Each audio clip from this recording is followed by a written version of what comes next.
Hi viewers, ಮತ್ತೆ basic tutorials for YouTube Kannada ಚಾನಲ್ಗೆ ಸ್ವಾಗತ. www.youtube.com/basic tutorials for ಅಂತ ಟೈಪ್ ಮಾಡಿಬಿಟ್ಟು ಇಲ್ಲಿ ಸಬ್ಸ್ಕ್ರೈಬ್ ಮಾಡೋದ್ರ ಮೂಲಕ ನಮ್ಮ ಮುಂದಿನ ಎಲ್ಲಾ ವಿಡಿಯೋಸ್ ನಿಮಗೆ ಸಿಗೋ ತರ ಮಾಡ್ಕೊಬಹುದು. ಮತ್ತೆ ಫೇಸ್ಬುಕ್ ಪೇಜ್ ಲೈಕ್ ಮಾಡೋದ್ರ ಮೂಲಕ ಮತ್ತೆ ಟ್ವಿಟರ್ ಅಲ್ಲಿ ಫಾಲೋ ಮಾಡೋದ್ರ ಮೂಲಕ ಸಹ ನೀವು ನಮ್ಮ ಚಾನಲ್ ನ ಸಬ್ಸ್ಕ್ರೈಬ್ ಮಾಡ್ಕೊಬಹುದು. ವ್ಯೂವರ್ಸ್, ನಾವು ಲಾಸ್ಟ್ ವಿಡಿಯೋದಲ್ಲಿ ಹೋಮ್ ಒಳಗಡೆ ಹೋಮ್ ಟ್ಯಾಬ್ ಮತ್ತೆ ಇನ್ಸರ್ಟ್ ಟ್ಯಾಬ್ ನ ಕಂಪ್ಲೀಟ್ ಮಾಡಿದೀವಿ. ಈ ಒಂದು ವಿಡಿಯೋದಲ್ಲಿ ನಾವು ನೆಕ್ಸ್ಟ್ ಮುಂದಿನ ಚಾಪ್ಟರ್ಸ್ ಪೇಜ್ ಲೇಔಟ್ ಇಂದ ಸ್ಟಾರ್ಟ್ ಮಾಡೋಣ. Okay, first page layout tab ಒಳಗಡೆ ಥೀಮ್ಸ್ ಅನ್ನೋ ಗ್ರೂಪ್ ಅನ್ನು ಕವರ್ ಮಾಡೋಣ. ನೋಡಿ, ಥೀಮ್ಸ್ ಅಂದ್ರೆ ಏನಿದೆ, ಇಲ್ಲಿ ಹೆಡ್ಡಿಂಗ್ 1 ಹೆಡ್ಡಿಂಗ್ 2 ಅದರ ಕೆಳಗಡೆ ಸ್ವಲ್ಪ ಇಮಿಡಿಯೇಟ್ ಅನ್ನ ಇದರಲ್ಲಿ ಎಂಟರ್ ಮಾಡಿ ಇಟ್ಟಿದ್ದೀನಿ. ಓಕೆ, ಈಗ ಅದನ್ನ ಚೇಂಜ್ ಮಾಡ್ತಾ ಹೋಗ್ತೀನಿ. ನೋಡಿ, ಅಲ್ಲಿ ಹೆಡ್ಡಿಂಗ್ ಕಲರ್ ಚೇಂಜ್ ಆಗುತ್ತೆ, ಮತ್ತೆ ಅದು ಯಾವ ತರ ಇದೆ ಆ ಫಾಂಟ್ ಚೇಂಜ್ ಆಗುತ್ತೆ, ಮತ್ತೆ ಅದೇ ತರ ಸ್ಟೈಲ್ ಸಹ ನಾವು ಚೇಂಜ್ ಆಗುತ್ತೆ. ನಮ್ಗೆ ಯಾವ್ದು ಬೇಕೋ ನಾವು ಇಲ್ಲಿ ಸೆಲೆಕ್ಟ್ ಮಾಡಬಹುದು. ಸೆಲೆಕ್ಟ್ ಮಾಡಿದ ನಂತರ ಅದನ್ನ ಅಪ್ಲೈ ಮಾಡಬಹುದು. ಫಾರ್ ಎಕ್ಸಾಂಪಲ್ ಇದಿರಲಿ ಅಂದ್ರೆ ಓಕೆ ಅಂತ ಕೊಟ್ರೆ ಇದು ಅಪ್ಲೈ ಆಯ್ತು. ಈ ತರ ನಾವು ಥೀಮ್ಸ್ ಯೂಸ್ ಮಾಡಿಕೊಂಡು ನಮ್ಮ ಒಂದು ಡಾಕ್ಯುಮೆಂಟ್ ನ ಸ್ಟೈಲ್ ನ ಚೇಂಜ್ ಮಾಡಬಹುದು. ಮತ್ತೆ ನೆಕ್ಸ್ಟ್ ಕಲರ್ಸ್. ಇದರಲ್ಲಿ ಕಲರ್ಸ್ ನೋಡಿ, ನಾನು ಹಿಂಗ್ ಜಸ್ಟ್ ಕರ್ಸರ್ ತಗೊಂಡು ಹೋಗ್ತಾ ಇರ್ತೀನಿ ಯಾವ ತರ ಚೇಂಜ್ ಆಗ್ತಿದೆ ಅಲ್ಲಿ ಅಂತ. ನಮ್ಗೆ ಯಾವ ತರ ಕಲರ್ ಬೇಕೋ ಅದನ್ನ ನಾವು ಇಲ್ಲಿ ಅಡ್ಜಸ್ಟ್ ಮಾಡ್ಕೊಳ್ಳೋದಕ್ಕೆ ನಮ್ಗೆ ಈ ಕಲರ್ಸ್ ಅನ್ನೋ ಒಂದು ಈ ಆಪ್ಷನ್ ತುಂಬಾ ಯೂಸ್ಫುಲ್ ಆಗುತ್ತೆ. ನೆಕ್ಸ್ಟ್ ಫಾಂಟ್ಸ್ ಅಂದ್ರೆ ನೋಡಿ, ಜಸ್ಟ್ ಫಾಂಟ್ಸ್ ನಾವು ಯಾವ ತರ ಫಾಂಟ್ ಬೇಕು, ಯಾವ ತರ ಸ್ಟೈಲ್ ಬೇಕು ನಮ್ಗೆ ಈ ಡಾಕ್ಯುಮೆಂಟ್ಗೆ ನಾವು ಜಸ್ಟ್ ಕರ್ಸರ್ ಇಟ್ಕೊಂಡು ಅದು ಕರ್ಸರ್ ಮೇಲೆ ಹೂವರ್ ಮಾಡ್ಕೊಂಡ್ರೆ ಸಾಕು ನಮ್ಗೆ ಸಿಗ್ತಾ ಹೋಗುತ್ತೆ. ಇದು ಬೇಕಂದ್ರೆ ಅದನ್ನ ಸೆಲೆಕ್ಟ್ ಮಾಡಬಹುದು. ಈ ತರ ನಾವು ಫಾಂಟ್ ಅನ್ನು ಯೂಸ್ ಮಾಡಿಕೊಂಡು ನಮ್ಮ ಯಾವ ತರ ಡಾಕ್ಯುಮೆಂಟ್ಗೆ ಫಾಂಟ್ ಬೇಕೋ ಅದನ್ನ ಇದ್ರ ಥ್ರೂ ಮಾಡಬಹುದು. ಮತ್ತೆ ಎಫೆಕ್ಟ್ಸ್ ಅಂದ್ರೆ ಯೂಶುವಲಿ ನಾವು ಯಾವ್ದಾನ ಒಂದು ಪಿಕ್ಚರ್ ಇದ್ರೆ ಅದಕ್ಕೆ ಯಾವ ತರ ಎಫೆಕ್ಟ್ ತರ್ತೀವಲ್ಲ, ಬ್ಯಾಕ್ ಗ್ರೌಂಡ್ ಇಂದ ಬರಂಗೆ, ಟ್ರಾನ್ಸ್ಪರೆನ್ಸಿನಂತೆ ಅಥವಾ ಮೂವ್ ಹಾಕೊಂಡು ಬರಂಗೆ ಆ ತರ ಅಷ್ಟೇ.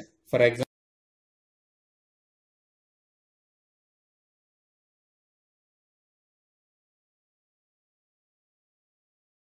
ಇಮೇಜ್ ಇದ್ರೆ, ಈಗ ಇಮೇಜ್ ಒಂದಿದ್ರೆ ಅದೇ ಸ್ಟೈಲ್ ಅದು ಎಫೆಕ್ಟ್ ತಾನೇ ಅಡ್ಜಸ್ಟ್ ಆಗಿ ಯಾವ ಸ್ಟೈಲ್ ನಾವು ಸೆಲೆಕ್ಟ್ ಮಾಡ್ತಿರೋ ಆ ಸೆಲೆಕ್ಟ್ ಥ್ರೂನೇ ಬರುತ್ತೆ.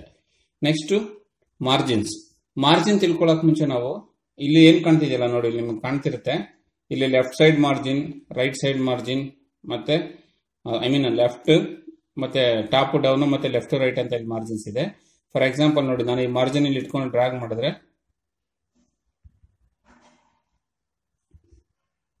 ಅದೇ ಅಷ್ಟು ಸೈಡ್ ಈ ಕಡೆ ಬರುತ್ತೆ. ಓಕೆ, ಈ ಕಡೆ ಮಾರ್ಜಿನ್ ಇಟ್ಕೊಂಡು ನಾನು ಕೆಳಗಡೆ ಡ್ರಾಗ್ ಮಾಡಿದ್ರೆ ಅಷ್ಟು ಎಲ್ಲಿಂದ ನಮಗೆ ಎಷ್ಟು ಇಂಚ್ ಮೇಲೆ ಡಿಫ್ರೆನ್ಸ್ ಬೇಕೋ ಅಷ್ಟು ಬಿಡುತ್ತೆ. ವಾಪಸ್ ಆಮೇಲೆ ಕೆಳಗಡೆ ಅದಾಗದೇ ಇಲ್ಲಿಗೆ ತಗೊಂಡ್ ಬರುತ್ತೆ. ಈಗ ಇದನ್ನ ನಾನು ಈ ಕಡೆಯಿಂದ ಈ ಕಡೆ ಡ್ರಾಗ್ ಮಾಡಿದ್ರೆ ಅಷ್ಟು ಬೇಕೋ ಅಷ್ಟು ಮಾತ್ರ ಉಳ್ಕೊಳ್ಳುತ್ತೆ. ಉಳಿದಿದ್ದು ಕಟ್ಟಾಗಿ ನಾವು ಎಲ್ಲಿಗೆ ಮಾರ್ಜಿನ್ ಸೆಟ್ ಮಾಡ್ತೀವೋ ಅಲ್ಲಿ ತನಕ ಈ ಮಾರ್ಜಿನ್ ತಾನಾಗ್ತಾನೆ ಆಡ್ ಆಗಿ ಬರುತ್ತೆ. ಅಂದ್ರೆ ಇದಿಷ್ಟು ನಾವು ಮಾರ್ಜಿನ್ ಅಂದ್ರೆ ಒಂದು ಡಾಕ್ಯುಮೆಂಟ್ ನ ಯಾವ ಪೇಜ್ ಅಲ್ಲಿ ಎಷ್ಟೆಷ್ಟು ಜಾಗ ಬೇಕು, ಎಷ್ಟು ಮಾರ್ಜಿನ್ ಬೇಕು ಅಂತ ಮಾಡಕ್ಕೆ ಮಾರ್ಜಿನ್ ಯೂಸ್ ಮಾಡ್ತೀವಿ. ಫಾರ್ ಎಕ್ಸಾಂಪಲ್ ನಾನು ಇದನ್ನ ಡಿಲೀಟ್ ಮಾಡ್ತೀನಿ. ಈಗ ಮತ್ತೆ ಇದನ್ನ ಪೇಜ್ ಮೇಲೆ ತಗೊಂಡ್ಬರ್ತೀನಿ. ಇಷ್ಟಿರುತ್ತೆ. ಸ್ವಲ್ಪ ಡೇಟಾ ಬೇಕಲ್ಲ, ತಗೊಂತೀನಿ ಡೇಟಾ. ಓಕೆ, ಈಗ ನಾವು ಯಾವ್ದಾದ್ರು ಬಾಂಡ್ ಪೇಪರ್ ಅಥವಾ ಸ್ಟಾಂಪ್ ಪೇಪರ್ ಮೇಲೆ ಪ್ರಿಂಟ್ ಮಾಡಿಸ್ಬೇಕಂದ್ರೆ ನಮಗೆ ಮೇಲೆ ಪ್ರಿಂಟ್ ಆಗಬಾರ್ದು. ಅದು ನೆಕ್ಸ್ಟ್ ಸ್ವಲ್ಪ ಜಾಗ ಬೇಕು ಮೇಲೆ, ಯಾಕಂದ್ರೆ ಅಲ್ಲಿ ಬಾಂಡ್ ಅಲ್ಲಿ ಯಾವ್ದೋ ಒಂದು ಸ್ಟಾಂಪ್ ಇರುತ್ತೆ, ಅಷ್ಟು ಜಾಗ ಬಿಟ್ಟು ಪ್ರಿಂಟ್ ಆಗ್ಬೇಕಂದ್ರೆ ಜಸ್ಟ್ ಈ ಕಡೆ ಲೆಫ್ಟ್ ಸೈಡ್ ಇಟ್ಕೊಂಡು ಡ್ರಾಗ್ ಮಾಡಿದ್ರೆ ಈ ತರ ಬರುತ್ತೆ. ಇಲ್ಲ ಇದೇ ಮಾರ್ಜಿನ್ ಅನ್ನು ನಾವು ಮ್ಯಾನ್ಯುಯಲಿ ಮಾಡಂಗಿದ್ರೆ ಅಂದ್ರೆ ಇಲ್ಲಿ ನಂಬರ್ಸ್ ಕೊಟ್ಟು ಇಲ್ಲಿ ಮಾರ್ಜಿನ್ಸ್ ಹೋಗ್ಬಿಟ್ಟು ಇಲ್ಲಿ ಸೆಲೆಕ್ಟ್ ಮಾಡಿ ನಾವು ಕೊಡ್ಬೋದು. ಎಷ್ಟು ಇಂಚ್ ಜಾಗ ಬಿಡಬೇಕು, ವೈಡ್ ಎಷ್ಟು ಬಿಡಬೇಕು, ನೀವು ಈ ತರ ಮ್ಯಾನ್ಯುಯಲಿ ಸಹ ಮಾಡಬಹುದು. ಸೊ ಈ ತರ ಯೂಸ್ ಮಾಡ್ಕೊಂಡು ನಾವು ಮ್ಯಾನ್ಯುಯಲ್ ನ ಅಡ್ಜಸ್ಟ್ ಮಾಡೋಕೆ ಮಾರ್ಜಿನ್ಸ್ ನ ಕಸ್ಟಮ್ ಮಾರ್ಜಿನ್ ಅಂತ ಕ್ಲಿಕ್ ಮಾಡ್ಬಿಟ್ಟು ನಿಮ್ಗೆ ಎಷ್ಟು ಇಂಚ್ ಬೇಕು, ಈ ಕಡೆ ಎಷ್ಟು ಬಾಟಮ್ ಅಲ್ಲಿ ಎಷ್ಟು ಬಿಡಬೇಕು, ಲೆಫ್ಟ್ ಅಲ್ಲಿ ಎಷ್ಟು ಬಿಡಬೇಕು, ಈ ತರ ನಮ್ಗೆ ಏನಾರ ಎಕ್ಸಾಕ್ಟ್ ಐಡಿಯಾ ಇದ್ರೆ ಆ ಡಾಕ್ಯುಮೆಂಟ್ ಪ್ರಿಂಟ್ ಕೊಟ್ಟು ಅಷ್ಟು ಕೊಟ್ಬಿಟ್ರೆ ಅದ್ರ ಪ್ರಕಾರ ಇದು ಮಾರ್ಜಿನ್ ಸೆಟ್ ಆಗುತ್ತೆ. ಇಲ್ಲ ನಾನು ಮುಂಚೆ ಹೇಳ್ದಂಗೆ ನೀವು ಮ್ಯಾನ್ಯುಯಲಿ ಸಹ ಇದನ್ನ ಸೆಟ್ ಮಾಡಬಹುದು. ಓಕೆ, ಇದನ್ನ ಯೂಸ್ ಮಾಡ್ಕೊಂಡು ಮಾರ್ಜಿನ್ಸ್ಗೆ ನಾವು ಫಿಟ್ ಮಾಡಬಹುದು ಡಾಕ್ಯುಮೆಂಟ್ಗೆ.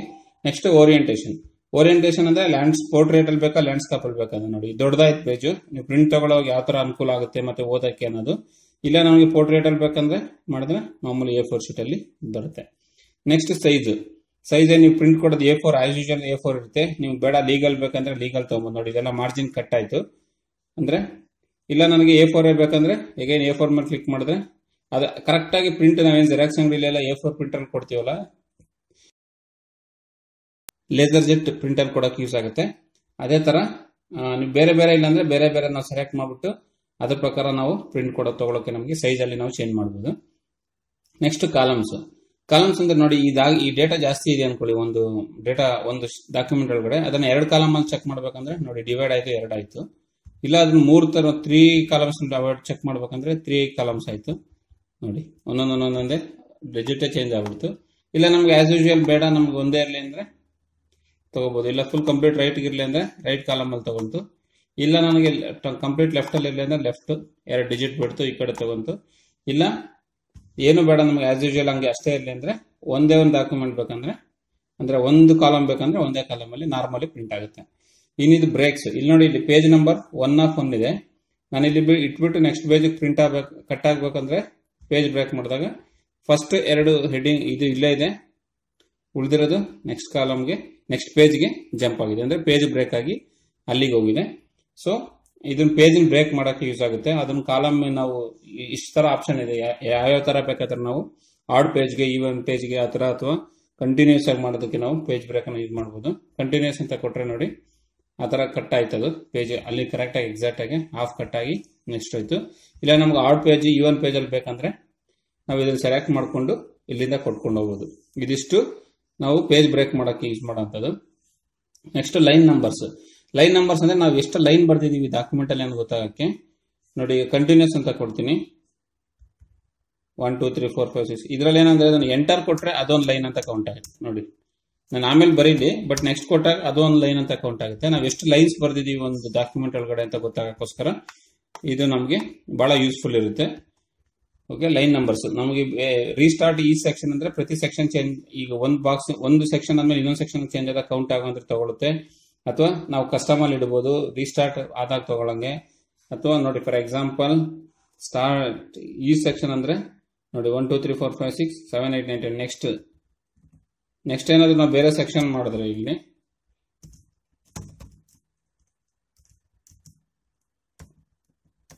ಕಟ್ ಆಗಿ ಅದರ ಪ್ರಕಾರ ಅದು ಪೇಜ್ ನಂಬರ್ ತೋರಿಸ್ತಾ ಹೋಗುತ್ತೆ. ನೆಕ್ಸ್ಟ್ ಬೇಡ ಅಂದ್ರೆ ನನ್ನಂತ ಕೊಟ್ಬಿಟ್ರೆ ಎಲ್ಲ ಹೋಗ್ಬಿಡುತ್ತೆ.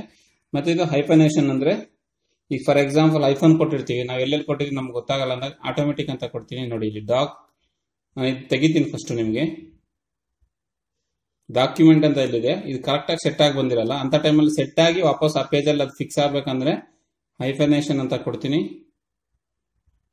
ಇದು ಮ್ಯಾನ್ಯುಯಲಿ ಮಾಡ್ಬೋದು, ಇಲ್ಲ ಅಂದ್ರೆ ಆಟೋಮೆಟಿಕ್ ಅಂತ ಕೊಟ್ರೆ ನೋಡಿ DOC ಆದ್ಮೇಲೆ ಇಲ್ಲೊಂದು ಐಫೋನ್ ಕ್ರಿಯೇಟ್ ಆಯ್ತು. ನೆಕ್ಸ್ಟ್ ಡಾಕ್ಯುಮೆಂಟ್ ಅಂತ ಕೆಳಗಡೆಗೆ ಫುಲ್ ಬಂತು. ಇಲ್ಲಿ ಆಸ್ ಯೂಸಿಂಗ್ ಅಂತ ಇದಲ್ಲ, ಆರ್ ಯೂಸಿಂಗ್ ಅಂತ ಕರೆಕ್ಟ್ ಆಗಿ ಇದು ಈ ವಿಡ್ತೊಳಗಡೆ ಫಿಕ್ಸ್ ಆಗುತ್ತೆ. ಬಟ್ ಅದು ಐಫೋನ್ ಮುಂದೆ ಆ ಕಂಟಿನ್ಯೂಸ್ ಇದೆ, ಆ ವರ್ಡ್ ಕಂಟಿನ್ಯೂಸ್ ಇದೆ ಅಂತ ತೋರ್ಸಕ್ಕೆ ಐಫೋನ್ ಯೂಸ್ ಆಗುತ್ತೆ. Next water mark. ಈ ವಾಟರ್ ಮಾರ್ಕ್ ಏನಪ್ಪಾ ಅಂದ್ರೆ ನೋಡಿ ಇಲ್ಲಿ ಹಿಂದೆ ಕಾಣ್ತಿದೆಯಲ್ಲ www.basictutorials.in ಅಂತ. ಓಕೆ, ಇದೇನಕ್ಕೆ ಅಂದ್ರೆ ಯಾವ್ದಾದ್ರು ಒಂದು ನೀವು ಬಾಂಡ್ ಪೇಪರ್ಗಳು ಅಥವಾ ನಿಮ್ಗೆ ಆಫೀಸ್ ಡಾಕ್ಯುಮೆಂಟ್ ಸ್ವಲ್ಪ ಕಾನ್ಫಿಡೆನ್ಷಿಯಲ್ ಇದ್ದಾಗ ಅಂತ ಹಿಂದೆ ಅದನ್ನ ಯಾರು ಯೂಸ್ ಮಾಡಬಾರ್ದು, ಡೂಪ್ಲಿಕೇಟ್ ಮಾಡಂಗಿಲ್ಲ ಅಂತ ನೀವು ಹಿಂದೆ ಪ್ರಿಂಟ್ ಆಗ್ಬೇಕಂದ್ರೆ ಈ ವಾಟರ್ ಮಾರ್ಕ್ ಒಳಗಡೆ ಹೋಗಿ ನೋಡಿ ಇದು ಕಾನ್ಫಿಡೆನ್ಷಿಯಲ್, ಇದೆಲ್ಲ ಡಿಫಾಲ್ಟ್ ಇರುತ್ತೆ. ಡು ನಾಟ್ ಕಾಪಿ ಅಂತ ಕೊಟ್ಟರೆ ಡು ನಾಟ್ ಕಾಪಿ ಅಂತ ಈಚ್ ಪೇಜ್ಗೆ ಹೋದು ರಿಪ್ಲೈ ಆಗ್ತಾ ಇರುತ್ತೆ, ಡು ನಾಟ್ ಕಾಪಿ ಅಂತ. ಅಥವಾ ನೀವು ಮ್ಯಾನ್ಯುಯಲಿ ನೀವೇನಾದ್ರೂ ಚೇಂಜ್ ಮಾಡ್ಬೇಕಂದ್ರೆ ಈ ಕಾನ್ಫಿಡೆನ್ಷಿಯಲ್ ಡು ನಾಟ್ ಕಾಪಿ ಎಲ್ಲ ಯೂಶುವಲ್ ಇರುತ್ತೆ. ನೀವು ಸ್ವಂತ ನಿಮ್ದೇನ ಬರೀಬೇಕಂದ್ರೆ ಕಸ್ಟಮ್ ವಾಟರ್ ಮಾರ್ಕ್ ಹೋಗಿ ಪಿಕ್ಚರ್ ಇದ್ರೆ ಪಿಕ್ಚರ್ ಆಡ್ ಮಾಡ್ಬೋದು, ಇಮೇಜ್ ಅದನ್ನು ಸೆಲೆಕ್ಟ್ ಮಾಡ್ಬಿಟ್ಟು ಈ ತರ. ಇಲ್ಲ ಅಂದ್ರೆ ನೀವು ಬರೀ ಟೆಕ್ಸ್ಟ್ ಬರೀತೀನಿ ಅಂದ್ರೆ ಟೆಕ್ಸ್ಟ್ ಅಂತ ಬರೀಬಹುದು. ನೋ ವಾಟರ್ ಮಾರ್ಕ್ ಅಂದ್ರೆ ನೋ ವಾಟರ್ ಮಾರ್ಕ್ ಅಂತ ಕೊಡ್ಬೋದು. ಇಲ್ಲಿ ಡು ನಾಟ್ ಕಾಪಿ ಇರೋ ಕಡೆ ನಾನೀಗ ನಮ್ಮ ವೆಬ್ಸೈಟ್ ಕೊಡ್ತೀನಿ, basictutorials.in ಅಂತ. ಓಕೆ ಕೊಡ್ತೀನಿ. ನೋಡಿ ಇಲ್ಲಿ ಅಬ್ಸರ್ವ್ ಮಾಡಿ, ಹಿಂದೆ ಬ್ಯಾಕ್ಗ್ರೌಂಡ್ ಅಲ್ಲಿ basictutorials.in ಅಂತ ಈಚ್ ಪೇಜ್ಗೂ ಅದು ಪ್ರಿಂಟ್ ಆಗ್ತಾ ಹೋಗುತ್ತೆ. ಅಂದ್ರೆ ವಾಟರ್ ಮಾರ್ಕ್ ಕಾಣ್ತಾ ಇರುತ್ತೆ. ಯಾವ ಡಾಕ್ಯುಮೆಂಟ್ ಹಿಂದೆ ನೀವು ಬರ್ದಿರೋ ಅಂತ ಡಾಕ್ಯುಮೆಂಟ್ ಹಿಂದೆ ಪ್ರಿಂಟ್ ಆದಾಗ ಸಹ ಅದೇ ತರ ಕಾಣುತ್ತೆ. ಓಕೆ, ಬೇಡ ಅಂದ್ರೆ ರಿಮೂವ್ ವಾಟರ್ ಮಾರ್ಕ್ ಅಂತ ಕೊಟ್ರೆ ರಿಮೂವ್ ಆಗ್ಬಿಡುತ್ತೆ. ನೆಕ್ಸ್ಟ್ ಪೇಜ್ ಕಲರ್ ಅಂದ್ರೆ ಈ ಪೇಜ್ಗೆ ಯಾವ ಕಲರ್ ಕೊಡ್ತೀರಾ ನೀವು ನೋಡಿ ಸೆಟ್ ಮಾಡ್ತಾ ಹೋದ್ರೆ ಯಾವ ಕಲರ್ ಬೇಕಾದ್ರೆ ನಿಮ್ಮ ಪೇಜ್ಗೆ ನೀವು ಕೊಡ್ಬೋದು. ಮೋರ್ ಎಫೆಕ್ಟ್ಸ್ ಇದೆಲ್ಲ ಹೋದ್ರೆ ನಿಮ್ಗೆ ಸಿಗುತ್ತೆ.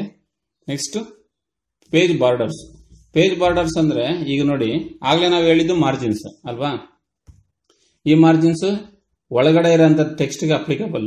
ನಾನೀಗ ಈ ಕಡೆ ಡ್ರಾಗ್ ಮಾಡಿದ್ರೆ ಅದು ಮಾತ್ರ ಸೈಡ್ಗೆ ಬಂತು. ಓಕೆ, ಅದೇ ಅದ್ಬಿಟ್ಟು ನೋಡಿ ಒಳಗಡೆ ಇರೋ ಟೆಕ್ಸ್ಟ್ ಮಾತ್ರ ಆಗ್ತದೆ, ಬಟ್ ಹೊರಗಡೆ ಡಾಕ್ಯುಮೆಂಟ್ ಏನು ಚೇಂಜ್ ಆಗ್ತಾ ಇಲ್ಲ, ಆಸ್ ಇಟ್ ಈಸ್ ಅದು ಹಂಗೆ ಇದೆ ಅಲ್ವಾ. ಅಂತ ಟೈಮಲ್ಲಿ ನಮಗೆ ಅದು ಬರೀ ಹೊರಗಡೆ ಇರೋ ಡಾಕ್ಯುಮೆಂಟ್ ಅಂದ್ರೆ ಒಳಗಡೆ ಇರೋ ಡಾಕ್ಯುಮೆಂಟ್ ಒಳಗಡೆ ಇರೋ ಟೆಕ್ಸ್ಟ್ಗೆ ಅಥವಾ ಪಿಕ್ಚರ್ಸ್ಗೆ ಅಪ್ಲಿಕೇಬಲ್ ಆಯ್ತು ಅಂತ ಟೈಮಲ್ಲಿ ಪೇಜ್ ಅದನ್ನ ಮಾರ್ಜಿನ್. ಬಟ್ ಅದೇ ಪೇಜ್ ಬಾರ್ಡರ್ಸ್ ಅಂದ್ರೆ ಇಡೀ ಪೇಜ್ಗೆ ಬಾರ್ಡರ್ ಆಗತ್ತೆ ನೋಡಿ. ಈಗ ನಾನು ಡಬಲ್ ಬಾರ್ಡರ್ ತಗೊಂತೀನಿ, ಓಕೆ ಅಂತ ಕೊಡ್ತೀನಿ, ಇಡೀ ಪೇಜ್ಗೆ ಬಾರ್ಡರ್ ಬಂತು. ಓಕೆ, ಈ ತರ ಬಾರ್ಡರ್ ಬೇಡ, ನಾನು ಬೇರೆ ತರ ಬಾರ್ಡರ್ ಹಾಕ್ತೀನಿ ಅಂದ್ರೆ ಇಲ್ಲಿ ನಾವು ಸೆಲೆಕ್ಟ್ ಮಾಡ್ಬೋದು. ಇಷ್ಟು ದೊಡ್ಡ ಬಾರ್ಡರ್ ಬೇಕಂದ್ರೆ ಸೆಲೆಕ್ಟ್ ಮಾಡಿ ಬಾಕ್ಸ್ ಟೈಪ್ ಬಾರ್ಡರ್ ಓಕೆ ಕೊಡಿ. ನೋಡಿ ಬಾಕ್ಸ್ ಟೈಪ್ ಬಾರ್ಡರ್ ಇದಕ್ಕೆ ಅಪ್ಲೈ ಆಯ್ತು. ಇಲ್ಲ ಬೇಡ ನಾನು ಬೇರೆ ತರ ಕೊಡ್ತೀನಿ ಅಂದ್ರೆ 3D ಎಫೆಕ್ಟ್ ಇರೋಂಥದ್ದು ಇಲ್ಲಿ ಬರ್ಬೋದು, ನಾವು ಸೆಲೆಕ್ಟ್ ಮಾಡ್ಬೋದು. ಮ್ಯಾನ್ಯಲಿ ಬ್ಯಾಗ್ ನೋಡಿ ಟಾಪಲ್ಲಿ ಎರಡು ಕಡೆ ಇರಲ್ಲ, ಬರೀ ಸೈಡ್ ಬಾರ್ಡರ್ ಮಾತ್ರ ಇರುತ್ತೆ, ಸೈಡ್ ಮಾತ್ರ ಯೂಸ್ ಮಾಡ್ಬೋದು. ಇಲ್ಲ ಬೇರೆ ಬೇರೆ ಆಪ್ಷನ್ ಸುಮಾರು ಆಗ್ತದೆ. 3D ಇದೆ, ಬಾಕ್ಸ್ ಟೈಪ್ ಇದೆ, ಶೇಡಿಂಗ್ ಇದ್ದಾವೆ. ನಾವಿಲ್ಲಿ ಶೇಡಿಂಗ್ ಬೇಕಾದ್ರೆ ಸೆಲೆಕ್ಟ್ ಮಾಡ್ಕೋಬಹುದು ನೋಡಿ. ಇದಕ್ಕೆ ಒಳಗಡೆ ನಾವು ಇಲ್ಲಿ ಸೆಲೆಕ್ಟ್ ಮಾಡಿದೆ ಅಲ್ಲಿ ಬಂತು. ಓಕೆ, ಈ ತರ ನಾವು ಯೂಸ್ ಮಾಡಿಕೊಂಡು ನಮ್ಮ ಒಂದು ಪೇಜ್ಗೆ ಬಾರ್ಡರ್ಸ್ ಕೊಡೋಕೆ ನಮಗೆ ತುಂಬಾನೇ ಯೂಸ್ಫುಲ್ ಆಗುತ್ತೆ ಈ ಒಂದು ಪೇಜ್ ಬ್ಯಾಕ್ ಗ್ರೌಂಡ್ ಅನ್ನ ಒಂದು ಗ್ರೂಪ್. ವ್ಯೂವರ್ಸ್, ಇದಿಷ್ಟು ಪೇಜ್ ಲೇಔಟ್ ನ ಒಂದು ಟ್ಯಾಬ್ ಒಳಗಡೆ ಥೀಮ್ಸ್ ಮತ್ತೆ ಪೇಜ್ ಲೇಔಟ್ ಮತ್ತೆ ಪೇಜ್ ಬ್ಯಾಕ್ ಗ್ರೌಂಡ್ ನ ಒಂದು ವಿಡಿಯೋ. ನೆಕ್ಸ್ಟ್ ಟ್ಯೂಟೋರಿಯಲ್ ನಾವು ಪ್ಯಾರಾಗ್ರಾಫ್ ಮತ್ತೆ ಅರೇಂಜ್ ಬಗ್ಗೆ ನೋಡೋಣ. ವ್ಯೂವರ್ಸ್, ನಿಮಗೆ ನನ್ನ ಈ ವಿಡಿಯೋ ಇಷ್ಟ ಆಗಿದ್ರೆ ಲೈಕ್ ಮಾಡಿ, ಶೇರ್ ಮಾಡಿ, ಸಬ್ಸ್ಕ್ರೈಬ್ ಮಾಡಿ. ಏನೇ ಸಲಹೆ ಸೂಚನೆಗಳಿದ್ರೆ ಕಮೆಂಟ್ಸ್ ಮೂಲಕ ತಿಳಿಸ್ಕೊಡಿ, ನಾನು ರಿಪ್ಲೈ ಮಾಡಕ್ಕೆ ರೆಡಿ ಇರ್ತೀನಿ. Thank you for watching. Take care, bye. ಮುಂದಿನ ಎಲ್ಲ ವಿಡಿಯೋಸ್ಗಳಿಗಾಗಿ ನಮ್ಮ ಚಾನಲ್ನ ಸಬ್ಸ್ಕ್ರೈಬ್ ಮಾಡ್ಕೊಳ್ಳಿ. ಸಬ್ಸ್ಕ್ರೈಬ್ ಮಾಡ್ಕೊಳ್ಳೋದಕ್ಕೆ ಕೆಳಗಡೆ ಸಬ್ಸ್ಕ್ರೈಬ್ ಬಟನ್ ಪ್ರೆಸ್ ಮಾಡಿ. ಫೇಸ್ಬುಕ್ ಪೇಜ್ ಇದೆ ಮತ್ತೆ ಟ್ವಿಟರ್ ಪೇಜ್ ಸಹ ನೀವು ಫಾಲೋ ಮಾಡೋದ್ರ ಮೂಲಕ, ಲೈಕ್ ಮಾಡೋದ್ರ ಮೂಲಕ ನಮ್ಮ ಚಾನಲ್ನ ಸಬ್ಸ್ಕ್ರೈಬ್ ಮಾಡಿ.